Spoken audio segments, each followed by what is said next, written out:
Gracia TV presentan Diálogos con Francisco Rocha. Diálogos. Diálogos.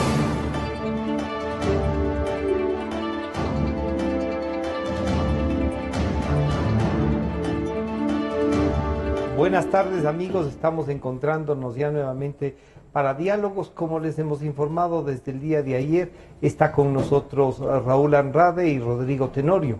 Tanto el doctor Tenorio como el licenciado Andrade aportan al país en la reflexión, en su visión, y eso les hemos pedido que vengamos ahora a conversar. El tema es la corrupción, esa cantidad de información de corrupción que tenemos, cómo la debemos administrar, cómo puede asimilar la ciudadanía esto.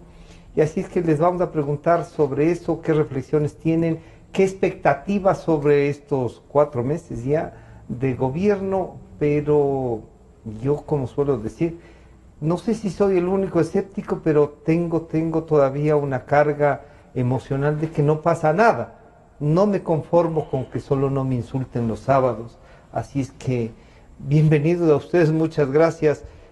Doctor Tenorio, ¿cómo debemos administrar esta gran cantidad de información?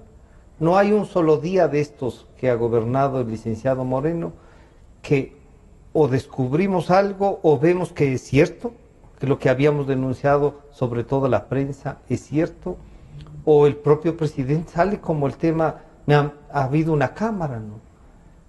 Este es todavía un estado de propaganda. Buenas tardes, bienvenido, Rodrigo. Muchas gracias por la invitación y buenas tardes a todos los que nos escuchan y nos ven. No, sí hay un cambio, es decir, en este momento por lo menos hay eso, ¿no? Que empiezan a descubrirse las cosas, por lo menos unas. Ya. Y yo creo que son probaditas de algo muy grande que hay detrás.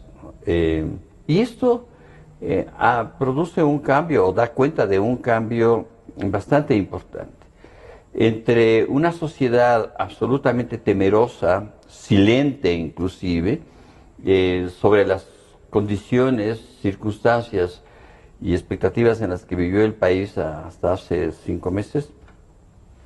Yo diría que allí hay una especie de corte. Quizás no es de la magnitud que querríamos, y sobre todo quizás no tiene todos los sentidos que podría tener.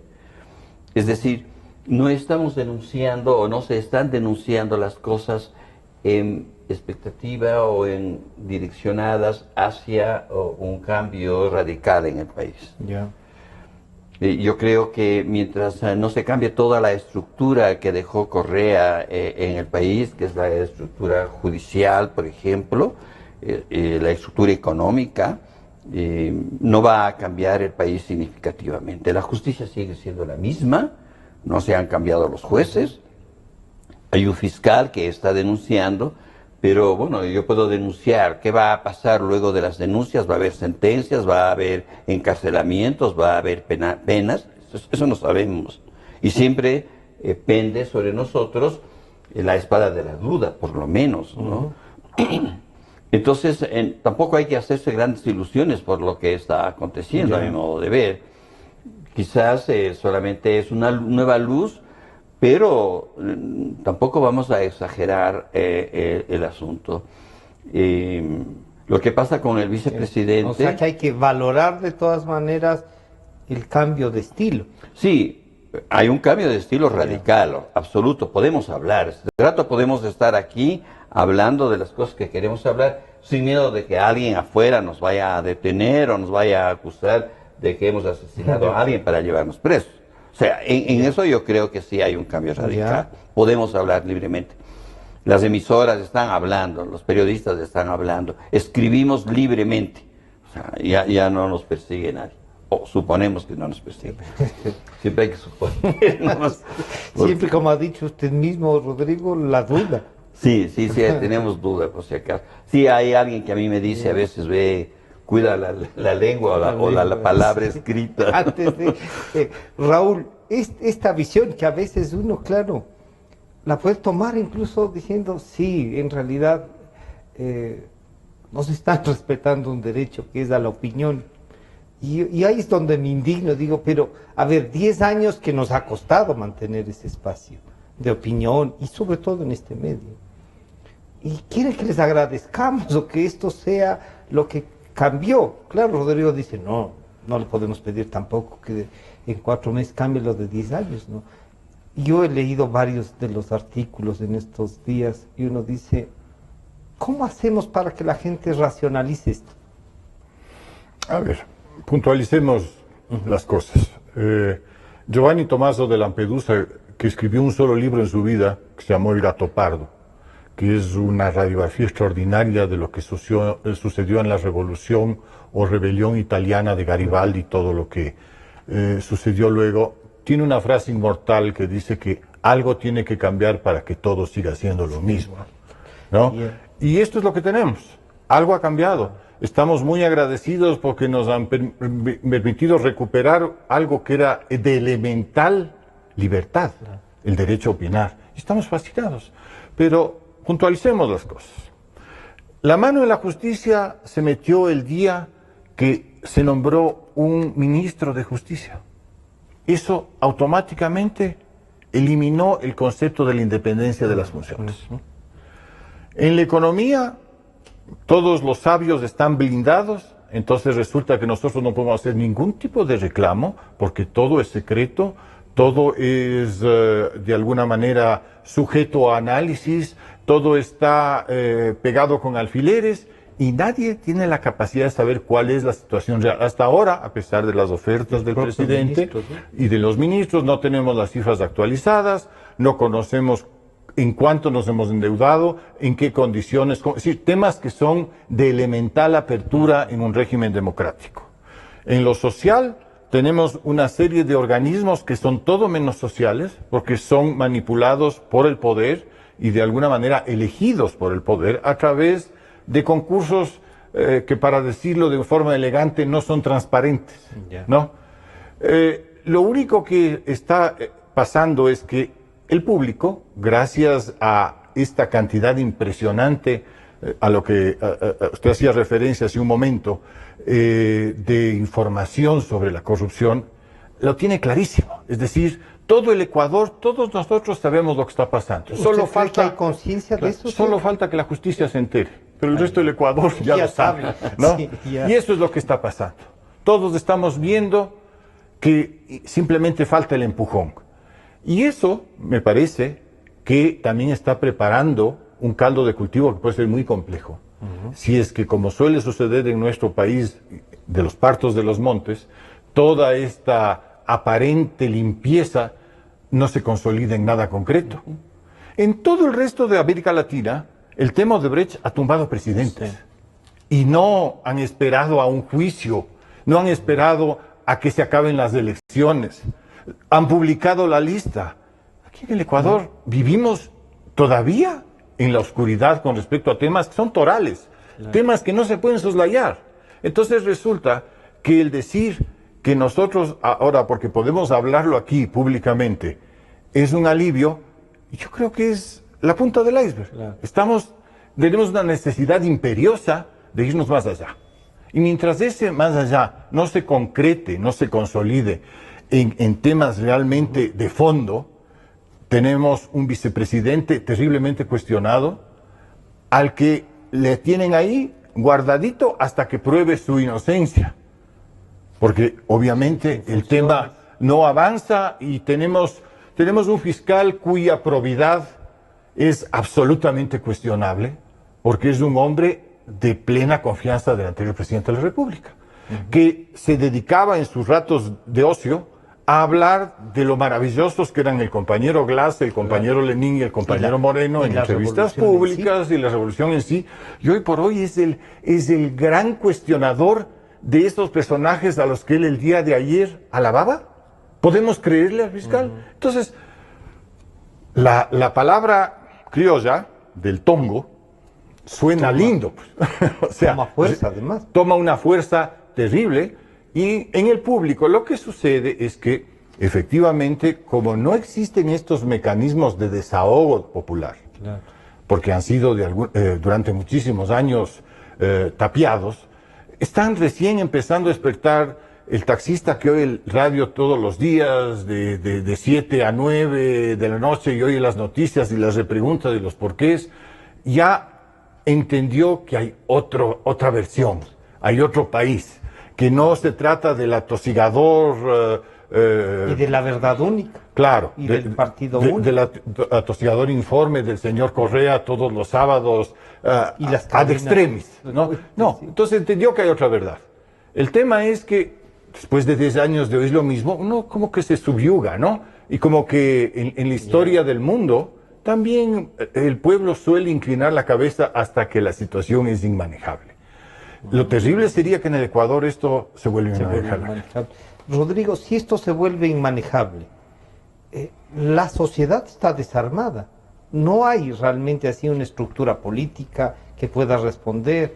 No hay lo que decían la sociedad civil, que son las organizaciones populares, que ahora vuelven, que llegaron a la Plaza Grande, fueron recibidos en el Palacio de Gobierno, les preguntaron qué quisieran preguntarse ellos mismos para la consulta, y no sé qué van a hacer con 400 preguntas.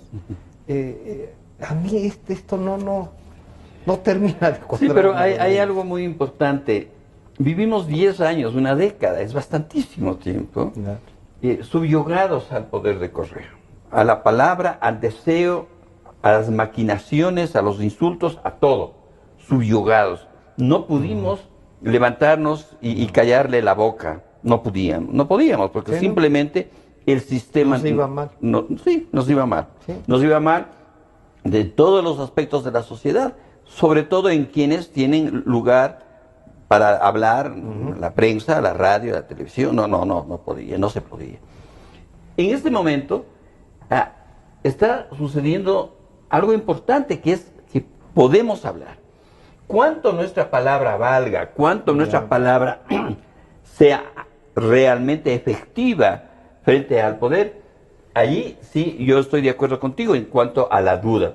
¿Será realmente válida nuestra palabra? ¿Funcionará nuestra palabra de tal manera que sea como un taladro, que taladre toda la corrupción?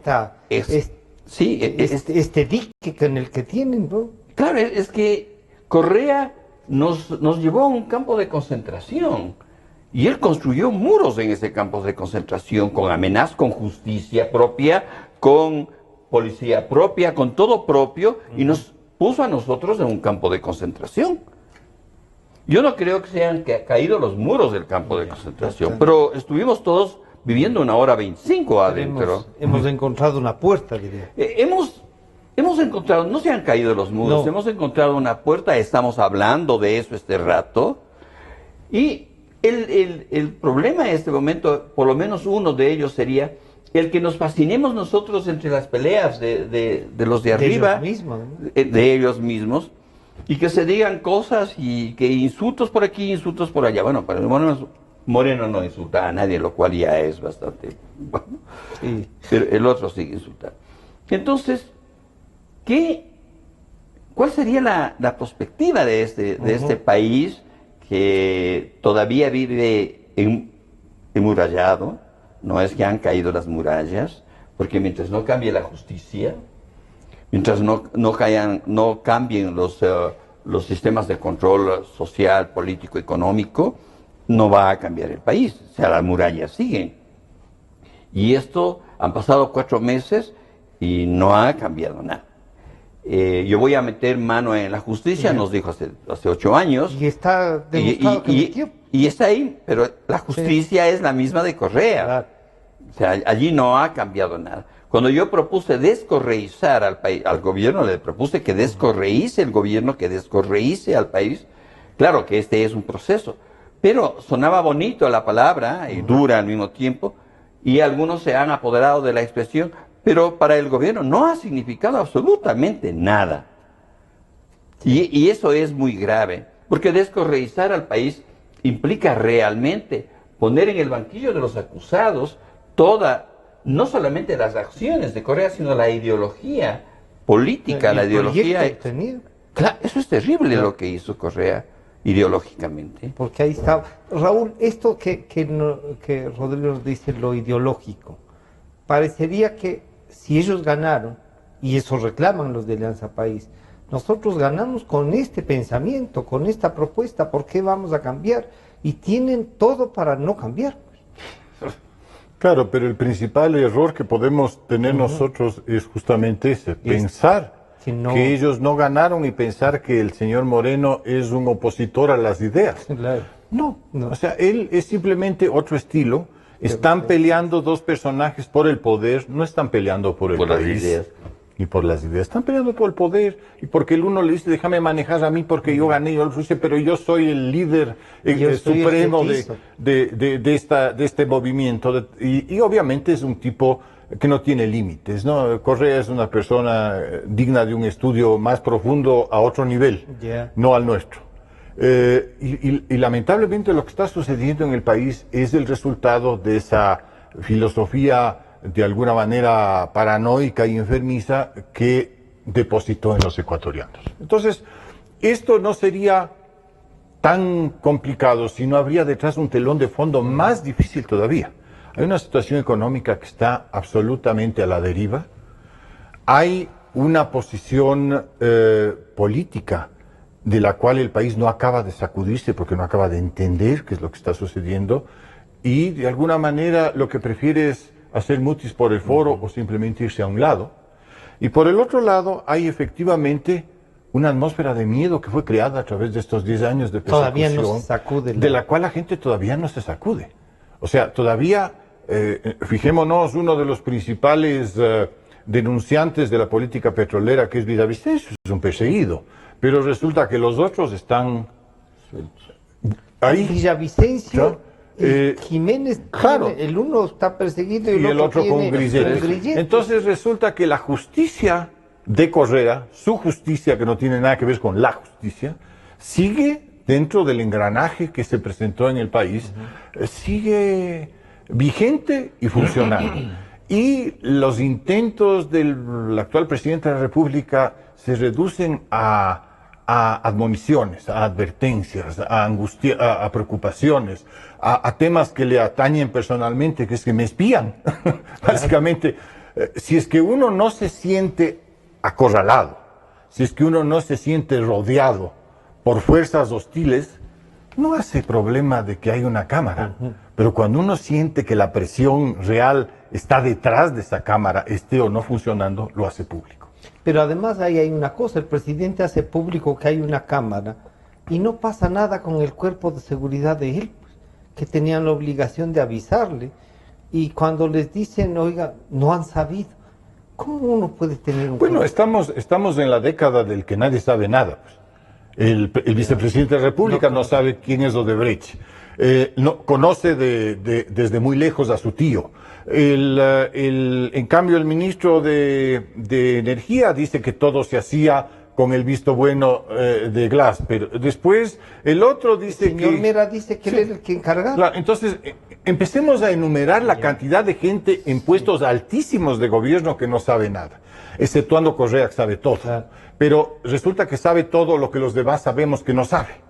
Y eso es más grave todavía. Entonces, cuando escuchamos a Correa defender a capa y espada a su amigo Glass por sus traumas de infancia, que los reproduce a nivel nacional. Los reproduce desde el poder. Pero por supuesto, entonces, ¿qué es lo que vemos? Que es más importante el ñañerío, la amistad, que los intereses del país. Por favor, hablemos de antes de que venga este fenómeno correísta. Cuando una persona en un alto cargo era cuestionada, el señor presentaba su renuncia ante el solo hecho de haber sido cuestionado y se defendía por su lado, por su honra. En cambio, aquí hemos aprendido otro estilo. Hay que negar hasta el final, no hay que aceptar absolutamente nada, hasta ver que finalmente si nos desmontan la mentira. Claro. ¿No? Y eso me parece espantoso. Sí. Yo les voy a dar un ejemplo simplemente puntual. Coincidentalmente, hace unos días encontré un artículo en el que el Consejo Superior del IES en 1967 le increpaba al gobierno por haberse atrevido a pedirle plata prestada al IES. Y le decía que el gobierno está obligado a buscar otras fuentes de financiamiento, porque la plata del IES es de los afiliados. Y si hacemos una proyección de lo que es la historia del IES, veremos que el IES es la plata de todos los ecuatorianos que ha sido manipulada, devaluada, pulverizada y destrozada por los malos gobiernos. Y no tenemos la capacidad de reacción frente a lo que ha pasado con el IES.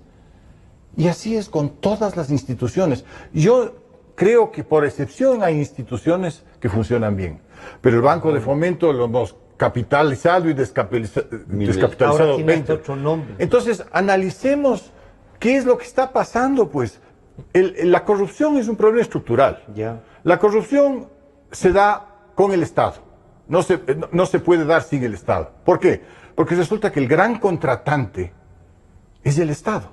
Si usted conversa con los contratistas que acceden a este juego de comisiones, de coimas, de reajuste, etc., son los que crecen.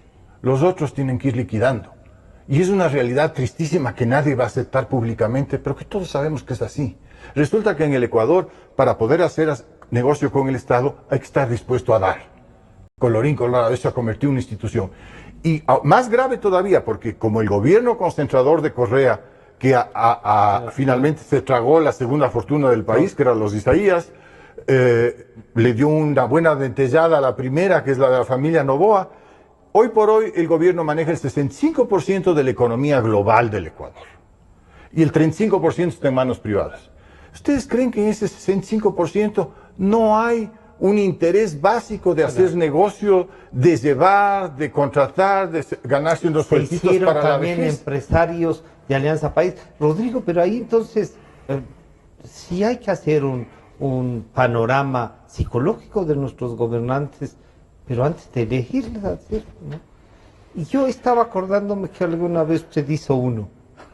No recuerdo si lo llegó a publicar, pero hizo una descripción psicológica del expresidente Correa. ¿Sí? Bueno, siempre he estado justamente tratando de ligar un poco la historia personal con los estilos de vida y con los estilos de gobernar. O sea, no es necesario publicitarlo, pero la gente sabe que un hombre sano, una persona que ha crecido, que ha vivido en suficiente sanidad familiar, personal, va a vivir igual su vida privada y su vida pública. Claro. Pero si ahí tenemos en ese historial una cantidad impresionante de vacíos de sentido, e inclusive de contradicciones en los sentidos de la vida, no vamos a esperar que haya una mente lúcida, una mente clara y una mente honrada, depurada, clara, para gobernar. O sea, hijo de gato caza ratón. Entonces, y no vamos a esperar otra cosa.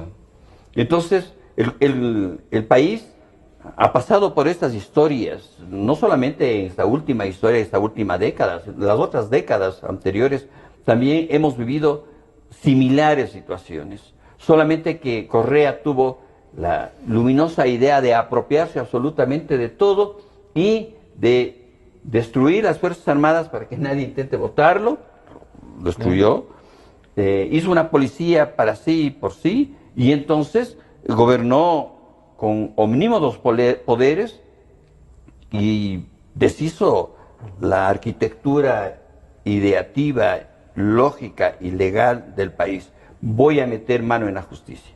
O sea, ese es el paradigma de su posición omnipotente, porque la justicia nos representa.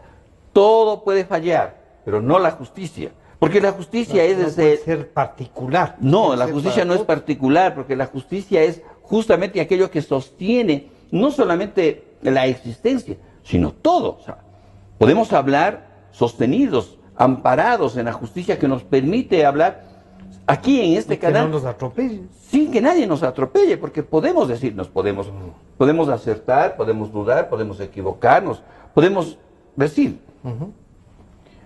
Ese sistema hizo del país un país sometido, un país sin capacidad de hablar. ¿Cuántos medios de comunicación fueron cerrados? ¿Cuántos medios de comunicación Ahogados económicamente. fueron amenazados? Si vuelves a hablar ya verás. Y de eso no se va a curar el país con, como dices tú, con una sonrisa o con una benevolencia del gobierno, sino con una nueva actitud ante la libertad, ante la ley, ante la justicia. Entonces, un motivador no necesitamos. No necesitamos un motivador. Un gobernante que respete un ejecutor. Un gobernante ejecutor, como tú dices, que permita que la justicia sea realmente fáctica, no discursiva. La justicia no puede ser discursiva. Claro. Es como la economía. La economía no puede ser discursiva. La economía es eminentemente fáctica. ¿Cuánto ganas? ¿Cuánto gastas? ¿Cuánto cuesta aquello o lo demás allá? Y ahí está la... Claro. Nos acostumbramos a vivir un país sobre el manto de la amenaza de Correa, de todos los sábados en su famosa... Y además él resolvía todo. A claro. su manera, pero lo resolvía. Es que él era el factotum del país. El factotum, el que tiene todo el poder y hace todo, porque todo lo que él hace, lo hace bien. Entonces, en él nunca... En él está la verdad, pues. ¿No? La verdad, no solamente el poder y la verdad y el poder de la verdad. Por eso dominó al país. Claro. ¿Podemos salir de esto, de ese poder? La humanidad ha enfrentado, le ha costado salir. Pero, ¿qué deberíamos entonces hacer? Unos primeros pasos ahí, ¿no? A ver, yo creo que de estas cosas no se sale tan fácilmente, lamentablemente. Si analizamos la historia, se sale o por la muerte violenta del líder o por una situación de crisis generalizada, una revuelta que genera unos cambios inmediatos, o finalmente por el declive de la ideología o del argumento, o lo que nunca pasa, porque la caja se va, porque desaparece el dinero, quiebra el país. Como la gente está tan poco cercana a lo que significa la administración pública de un país, y por eso hacía yo esta referencia a la corrupción y lo que ha pasado en el IES, empezamos a dar gritos y de preocupación de que en 2027 va a quebrar el IES, bueno, y hasta eso nos quedamos esperando a ver si quiebra o no quiebra. Claro, ya viene el lobo. Claro. Entonces, lamentablemente, lo que ha sucedido en el país es que con este manto ideológico que ha pretendido cubrir la sarta de pícaros que han estado sentados en altos puestos del gobierno, parece que hay una salida, que finalmente no es, le seguimos robando al rico para darle al pobre, pero la gente todavía no tiene clara que ahora el rico ya no es el que tenía la hacienda, sino que resulta que es el Ministerio de Energía o el Ministerio de Obras Públicas. Ese es el rico ahora. Esos grupos económicos son los que trabajan para el más rico. Para el más rico, que resulta que es el Estado que da los contratos. Entonces andamos bien perdidos en el concepto de lo que es nuestro y de lo que es del país y de lo que es de todos. Claro. Andamos perdidos en el concepto. La gente todavía no entiende que cuando se le roban 14 millones de dólares a una institución pública, no le están robando a la institución pública, sino que nos están robando a nosotros a prorrata, ¿no? Entonces, mientras no tengamos claro que el robo repercute en más impuestos, en más gravámenes, en préstamos en el exterior y en mal manejo administrativo del Estado, que es el que nos conduce y nos dirige, no vamos a entender lo que significa reclamar la probidad y la honestidad en el Estado. Entonces, ese es el primer tema que hay que tener absolutamente claro. Tener conciencia de que todos nosotros formamos parte de ese Estado, no del gobierno, del Estado, y que por lo tanto el gobierno le está metiendo la mano en el bolsillo al Estado que somos todos. Esa es la primera gran diferenciación que hay que hacer. Vamos a hacer un pequeño corte. Está con nosotros Rodrigo Tenorio y Raúl Andrade. Ustedes ven, tenemos que ir un poco reflexionando en esto y vamos a pedirles también ensayar unas salidas, ¿no? ¿Qué nomás podemos hacer? Raúl ha iniciado ya. Enseguida volvemos. En un momento regresamos con Diálogos por Democracia M y Democracia TV. Democracia. Sobre la emergencia de gas y energía que se está viviendo en la costa Caribe.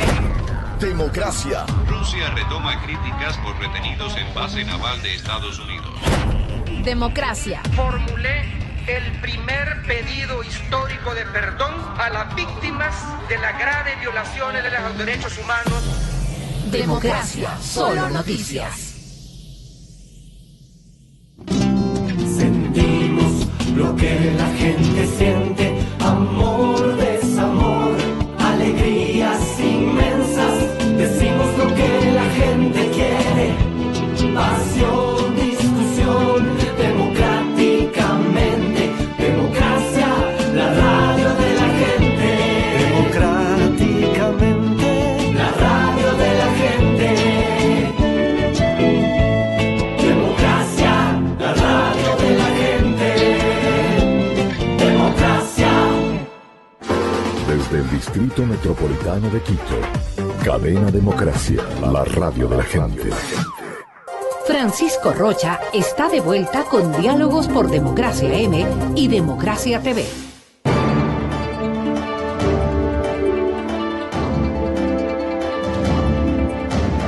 Estamos de regreso ya y les habíamos estado conversando mientras el corte.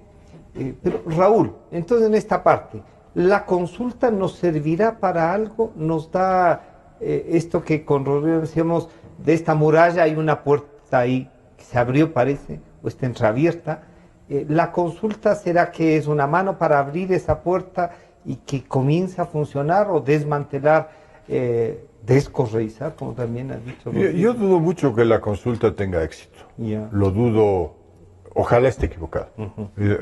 Es mi primera percepción, es que esto no va a llevarnos a ningún lado, sino que es de alguna manera un tema que le tiene preocupado al presidente actual, porque le molesta la influencia del presidente anterior. Y entonces la consulta está encaminada a él solucionar y que finalmente la consulta le permita decir, déjenme gobernar a mí y no al señor que estaba antes. Esto es, para mí, el fin político de legitimarse es legitimar en el poder para de alguna manera decir, esto de aquí en adelante va a funcionar como yo digo y no como dice el señor. Esto es lo que la sensación que me da. ¿Y esto sirve?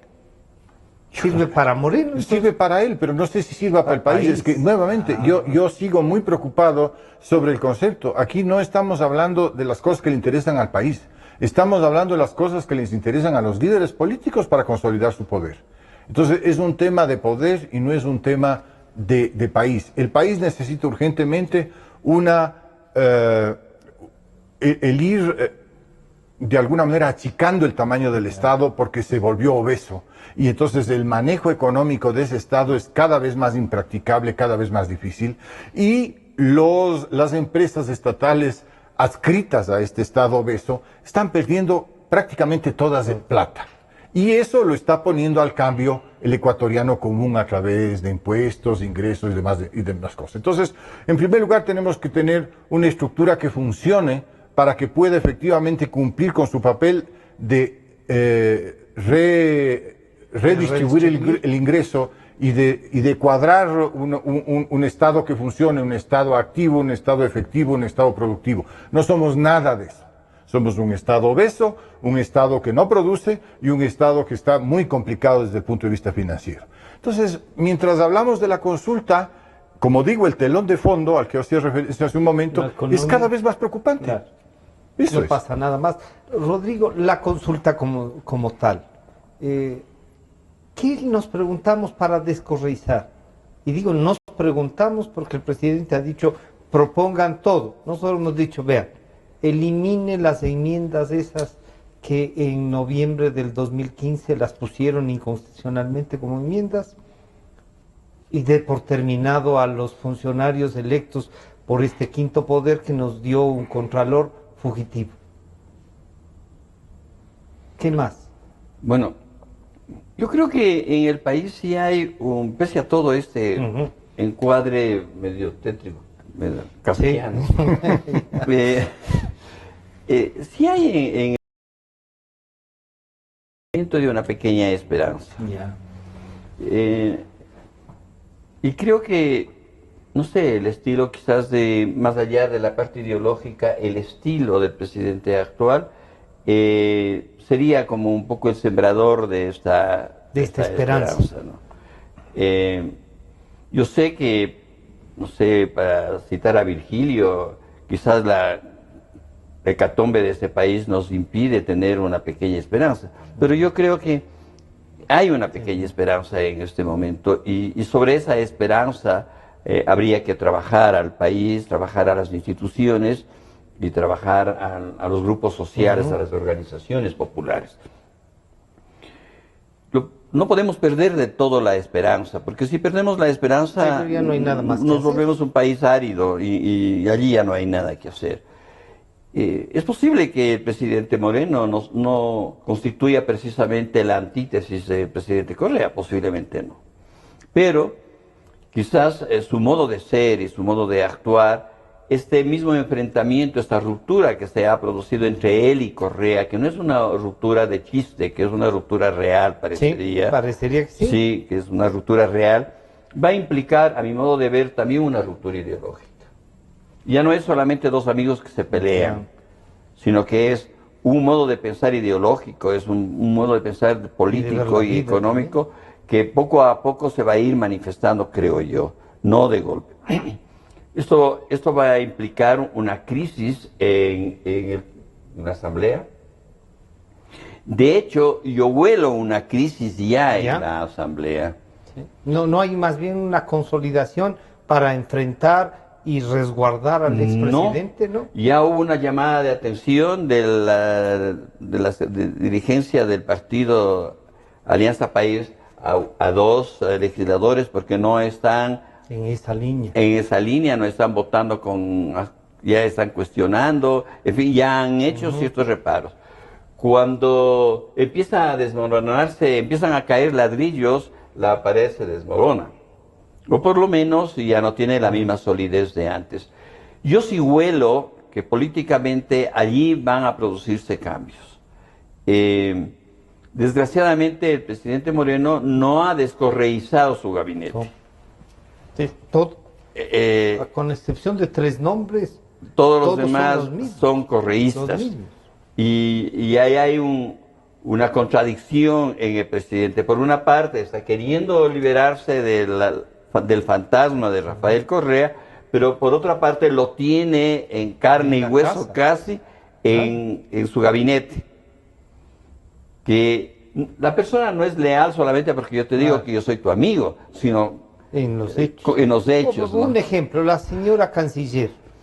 El presidente dice una cosa y ella hace y dice otra y además le interpreta lo que ha dicho el presidente. Claro, yo inmediatamente sugerí que le cambie a la canciller porque cuando Maduro llama a su constituyente, ella, la primerita de América, a felicitarlo por su constituyente. Yo le dije, oiga, preocúpese del pueblo venezolano que está muriéndose de hambre y no felicite por una constituyente que además estaba traída de los cabellos de ahí, sí. Absolutamente, exactamente eso. Yo he criticado abiertamente que tengamos nosotros como país a una ministra de Relaciones Exteriores de esa categoría que no sé en qué anda pensando cuando está felicitando a esos tránsfugas de la democracia, ¿no?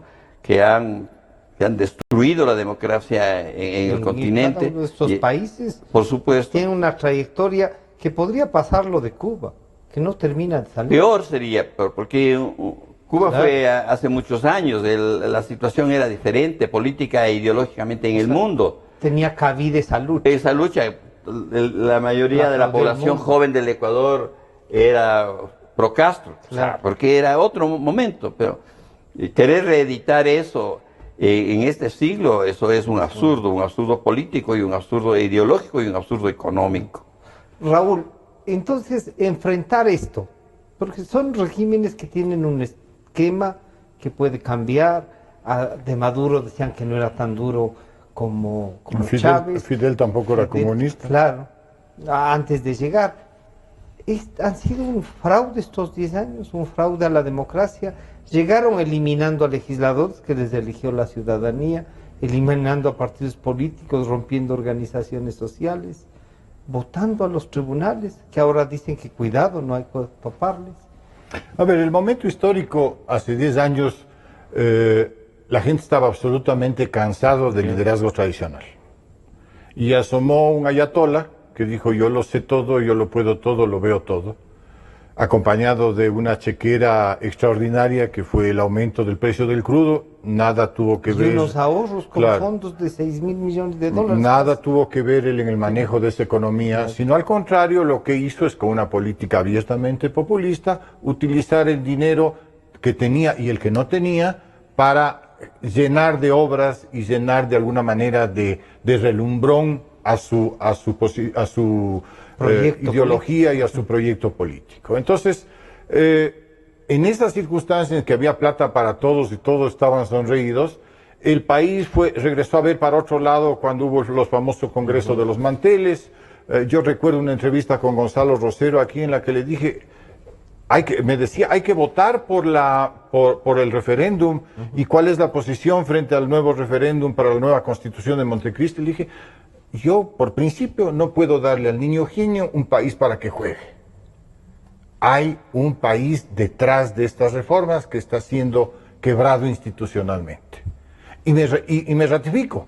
8 o 9 años después de esta conversación, me ratifico. Jamás debíamos haber dado al niño genio el país para que juegue. Porque este es el resultado. Y el resultado es conflictivo, difícil de reestructurar, de volver a encaminar, porque básicamente, claro, la gente se va enraizando en ciertas convicciones y en ciertos caminos. Hagamos un análisis, en cambio, global, internacional. Todos estos movimientos han fracasado. Sí. Lo que tenemos aquí es, de alguna manera, los comunistas derrotados de Rusia, de China, que han puesto, del viejo continente, para llamarlo de alguna manera, que han puesto nuevas raíces a través del Foro de Sao Paulo, en América Latina, porque es un continente fértil por la facilidad con la que se puede lograr demagogia aquí. Mientras en Europa estamos viendo el resurgimiento de la derecha populista, aquí seguimos anclados a la izquierda populista y al nacionalismo engañoso, porque ese nacionalismo del que tanto se hable, que dice que es una maravilla, tiene una contraparte en España. El otro día leí un artículo sobre lo que se lleva en plata el gobierno autónomo de Cataluña con el membrete de que nosotros somos independentistas. Entonces, hay que ver la cosa en términos prácticos. En la vida no son las palabras, sino los hechos. Entonces vamos a los hechos. Los hechos es que todos estos países que hemos mencionado en su momento, Cuba, Venezuela, Nicaragua, todos son países de rodillas económicamente y que tratan de tapar esa pobreza franciscana en el sentido de que hay equidad. O sea, todos somos pobres. Entonces está bien. O sea, la igualdad llegó. Claro, menos, evidentemente, los líderes que eso sí nadan en plata. Pero claro, nadie les puede cuestionar porque existe justamente el odio a la prensa libre, el odio al periodista independiente, el odio al argumento medido. A ver, ¿cómo podemos decir que aquí en el Ecuador es lógico pensar que un señor con el derecho que le asiste constitucionalmente vaya a hacer una denuncia contra el vicepresidente, el día de ayer, César Montúfar, y es agredido? Con gente que está todo el día ahí parada. Entonces la pregunta es, ¿quién paga estas agresiones? ¿De dónde vienen las agresiones? Porque hablan de que la oposición agresiva y la furia y el odio, cuando en realidad, ¿quién? A Montúfar creo que le han dado 3 o 4 veces con bastones, etcétera, lo han perseguido. ¿Por qué? Por tener un argumento y una posición distinta y por pedir algo que pide todo el país, que es una sanción a la corrupción. Una demostración de que efectivamente se está haciendo algo. Entonces, ¿de qué estamos hablando en el Ecuador, por favor? O sea, ¿cómo podemos pensar que esto ha cambiado o va a cambiar o está cambiando cuando seguimos teniendo estos fenómenos ultristas al pie del Palacio de Justicia? Sí, o sea, de la Fiscalía por General, favor, ¿qué nos está pasando? Rodrigo, ¿qué nos está pasando? Yo decía, este fraude, a mi criterio, de los 10 años, que además se adueñaron de un discurso que costó años construir, con esta utopía que para algunos era posible de tener un país igualitario, ¿no es cierto? No igual, sino donde las oportunidades sean para todos. ¿Se perdió? Usted nos ha dicho, no, que no nos roben hasta la esperanza y ya estamos fritos. Pero ¿cómo administramos esta verdad que parecería es contundente de que se robaron la plata? Que pasamos la hoja y aquí no ha pasado nada. Lo que sucedió ayer con César Montúfar, nuestro amigo, es un indicador de lo que fue y de lo que podría seguir siendo el país, porque no nos olvidemos que el tema de la justicia es como el alma, como el espíritu de un país, ¿no? O sea, si en un país la justicia es propiedad de alguien y se administra desde esa propiedad como una casa, una hacienda, un almacén, no hay país simplemente, ¿no? Podrá ser un guasipungo, podrá ser una hacienda, podrá ser una empresa, pero no país. Y lo que pasó ayer con César Montúfar fue justamente eso, ¿no? Lo que venía aconteciendo en el país. Lo que era normal en los 10 años. En estos 10 años es eso. Y el riesgo es de que eso siga. Está enraizado y no se mueva. Sí, porque nosotros no tenemos ninguna certeza de que todas estas acusaciones contra el vicepresidente vayan a sostenerse. En cualquier otro país democrático del mundo, donde la gente tiene un poco de sangre en la cara, este señor ya habría renunciado el mismo día que el presidente de la República le quitó todas las atribuciones. Claro. Ese mismo día, quien quiera, renuncia. Aquí, claro. Yo estoy de más, pero no, él no voy a renunciar.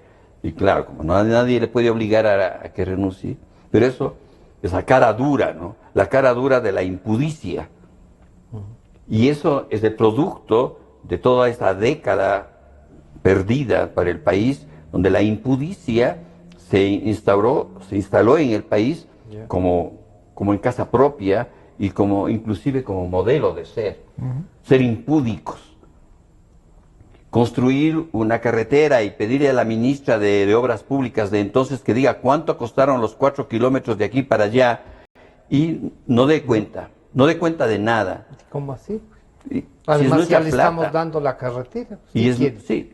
Además que antes, ¿cuándo les hicieron la carretera? Nunca les hicieron, ahora ya les diste yo. Ya les damos, sí, pero díganos cuánto costó. No, ¿eso para qué? ¿A usted le importa eso o le importa la carretera? Entonces la gente dice, me importa la carretera, porque ahora sí ya camina. Entonces, esa es impudicia. ¿Y esto de que antes también robaban, que nos recordaba Raúl? Sí, exactamente. Es un país que vive con la historia de que también los otros robaron, ¿por qué no nos dejan robar a nosotros? Claro, les tocó a ellos. Claro, nos toca el turno de robar a nosotros. O sea, es un país impúdico. Por más leyes que tengamos, la mentalidad de la justicia, la mentalidad de los jueces, la mentalidad de la impudicia. Todo se puede denunciar, pero no pasa nada. Ese es el peligro, que no pase nada. Pero es que ese es el riesgo de que no pase nada. De que el señor, por eso digo, el señor Glass es el ejemplo clarísimo de esta impudicia. Cualquier otro habría renunciado inmediatamente y hubiera dicho, bueno, creo que estoy de más aquí, renuncio para que el juicio sea igualitario como ciudadano cualquiera, renuncio. Y me voy a defender. O sea, yo no sé si valga como ejemplo, pero cuando al expresidente de Perú y a su esposa los nombraron, ellos cogieron el auto, se fueron a la cárcel de ellos mismos por sus propios medios, ¿no? No esperaron. Eso no les quiero felicitar por nada, claro. No solamente el hecho, ¿no? Pero quizá eso demuestra que a lo mejor en el caso de él, si dice, vean, si algo pasó, no supe. Y a mí me... O si algo pasó, soy culpable y aquí estoy.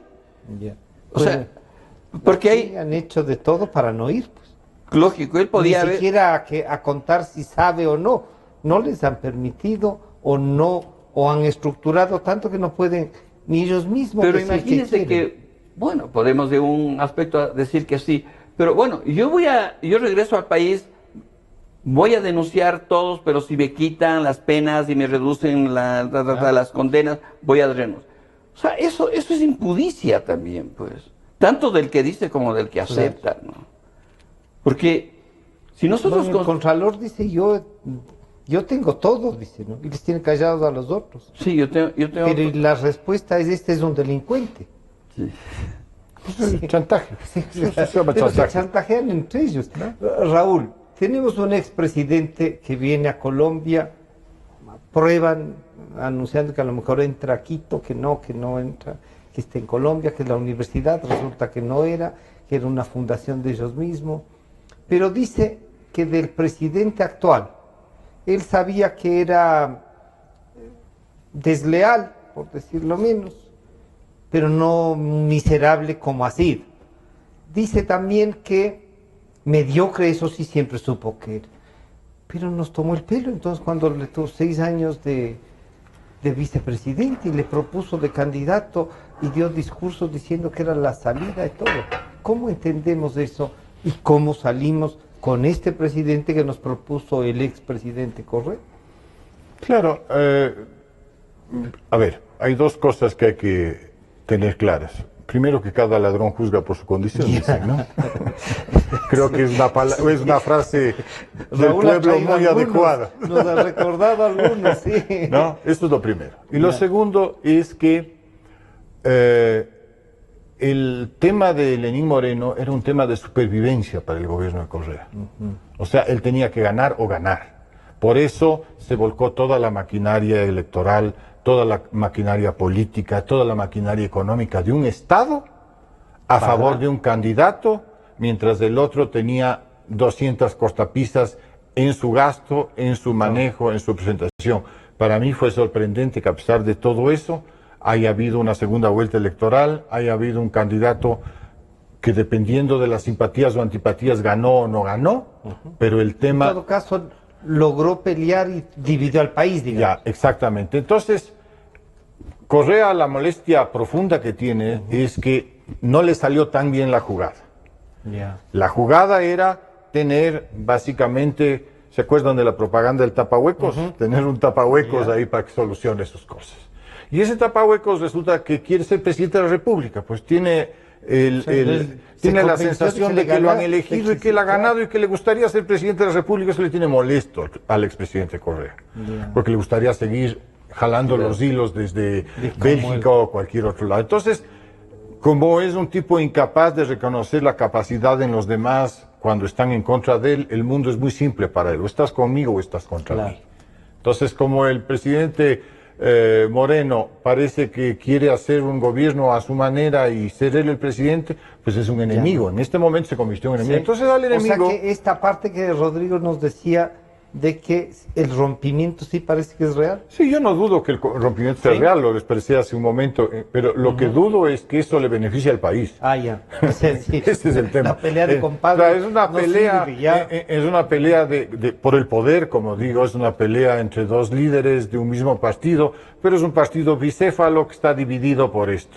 La pregunta es: ¿en qué le beneficia eso al progreso del Ecuador, al mejoramiento de sus instituciones, al buen vivir que tanto les gusta mencionar y que se ha convertido en una entelequia?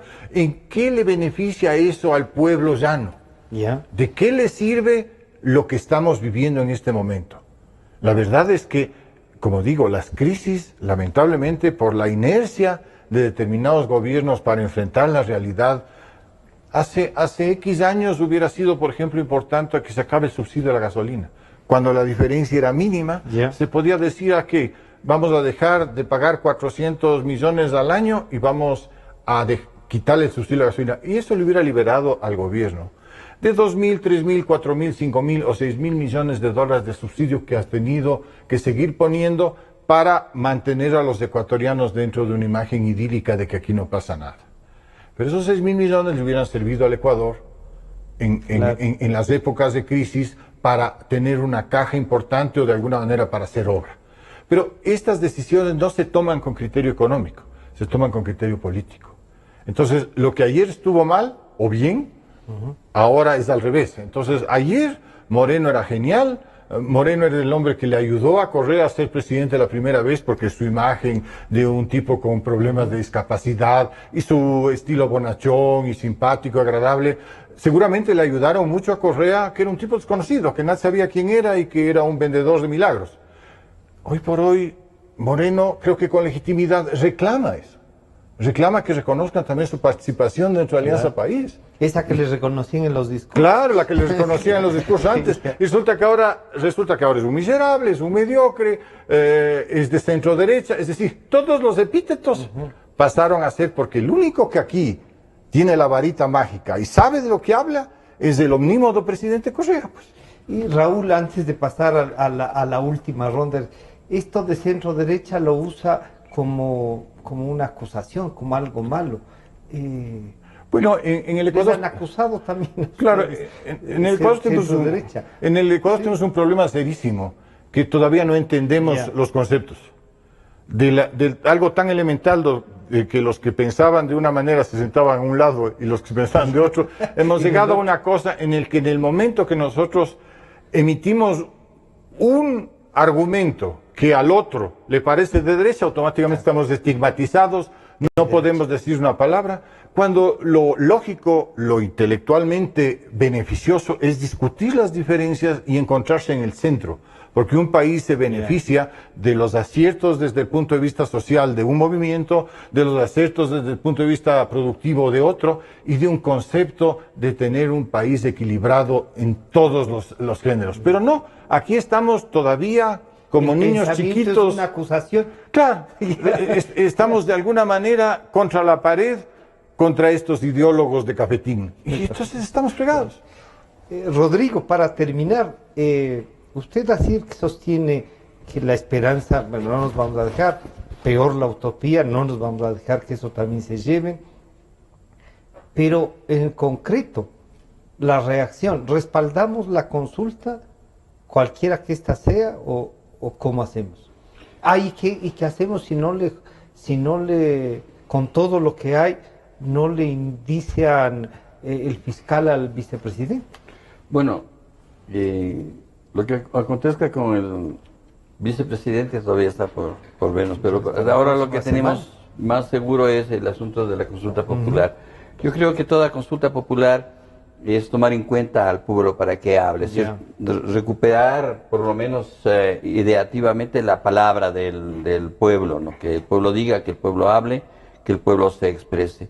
Y en esta actitud nueva de poder expresar hay mucho valor. Por otra parte, el cuestionario no viene ya prehecho desde arriba, por lo menos es la esperanza, nos ha pedido opiniones, hemos dado nuestras opiniones.